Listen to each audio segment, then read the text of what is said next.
So on with this show, and we are up to the Money in the Bank ladder match, which I am going to right off the top. I'm going to make everyone upset straight away. Match of the night for me. Money in the Bank match here. Ooh. This is Chris Jericho, Chris Benoit, Christian, Shelton Benjamin, Edge, and Kane. Yes, it is the Money in the Bank ladder match, the first Money in the Bank ladder match, and that's a thing in itself that's gone that far. The first one lasted 15 minutes and was won by Edge when he hits Benoit with a chair in the arm and then takes the victory. Gets the old briefcase, the non-branded briefcase as it was back then. I'm going to go first as well and talk about this match because whilst it was my match tonight, I want to talk about something that I did not like and found very disturbing. So WrestleMania 20, we talked about Benoit winning the winning the World Heavyweight Championship. Still cannot get my head around the two, and me saying I wasn't bothered by it at all, didn't have any kind of emotional response to it. The stuff Benoit does here, particularly the headbutt from the top of the ladder, and more than that, the close-up of his face after he does it and the agony he is selling that he is in, which I think is also not just selling, he probably is in an awful lot of pain, I found incredibly disturbing watching this. I really struggled with it. And not only that, but it's after the match as well, after Edge has hit Benoit with the chair in the arm, they have another close-up of his face, and again, his agony is etched all over his face. And I just thought, this is too much. This is where I'm like, there probably is a direct correlation between this stuff that he is doing now, the way he is feeling having done this stuff now, and what he would go on to do in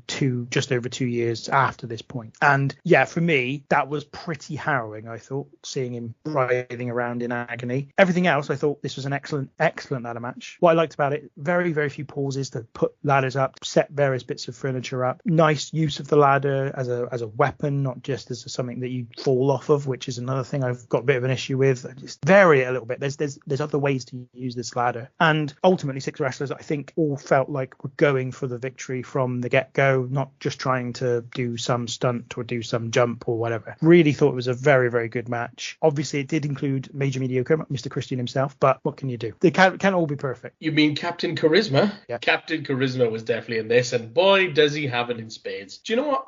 I don't think it's that controversial to say this was the match of the night, so I can kind of get your point on that very quickly, because I do want to quickly touch on this and just get the hell away from it, because I don't want to spend too much time on talking about Benoit. But yeah, I completely get your point there. Him selling the arm at the end of the match. Yeah, that was a tough old watch, and I was like, no, not a fan of this. Get rid of it soon as. Part of me was quite glad that we're not, sort of picking and choosing shows anymore, because if we were doing the Backlash after this, it was a fairly featured show with Benoit on it, and I was like, don't fancy watching that, so let's leave it. But yeah, other than that, really good match. I think it was a good use of all of them. I think unquestionably the MVP of the match and my MVP of the night, because I don't see him probably getting it ever again, is going to be Shelton Benjamin. Do you know what? He really did steal the show, at least in terms of in this match. He was absolutely on point. The T-bone suplex to Edge off the ladder was great. The run up the ladder bridge, the clothesline Jericho off was great. The senton dive out of the ring, he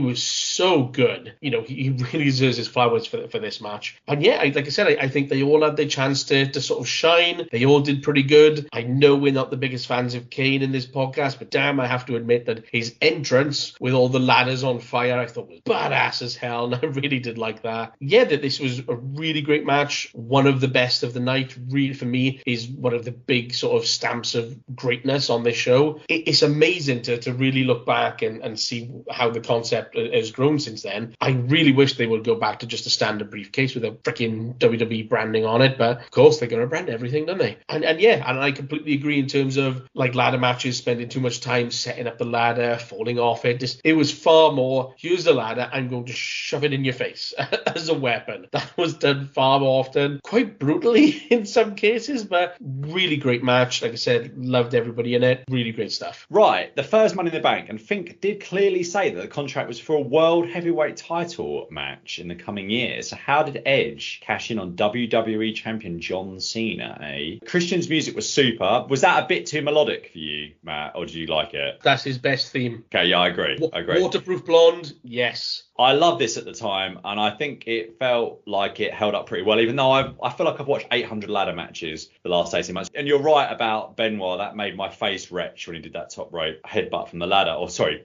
what was that? It made my face retch when he did a headbutt from the top of the ladder. And the thing I was trying to remember during this is whether or not Edge's affair with Lita had been revealed by this point, because I feel like it had. Nope. Are you sure? It wasn't in any of the dirt sheets. I can tell you when it was revealed, what paper and all that crap. This is the stuff I remember. Because I feel like I might have been given Lita stick during this weekend, but then I also might have just dreamt about Lita and other things. So I'm not sure. Yeah, I'm not sure. The stuff with Lita came out just before SummerSlam. I think it was earlier than that. Tell you now, it was just before SummerSlam, because that's when they then had the match. It was rumored about then, but it pretty much came out just before. Well, Matt was released in May, actually. Well, like I said, that when on TV, that's when they started. TV. Sorry. Let's separate the two things. Television. I'm talking about whether there were rumours of this in. I've subscribed to the Pro Wrestling Torch at the time, so I'd only been there. I would have known about it. But Matt Hardy was released the following month because he came out and did. I mean, I don't think social media was really the thing, but he put some stuff on his website, didn't he? Power Slam would have been my source of information. Yeah, so I don't know, but it wasn't widely known at this point. Certainly, it wasn't widely known until Matt Hardy released the information. Sounds about right there, maybe.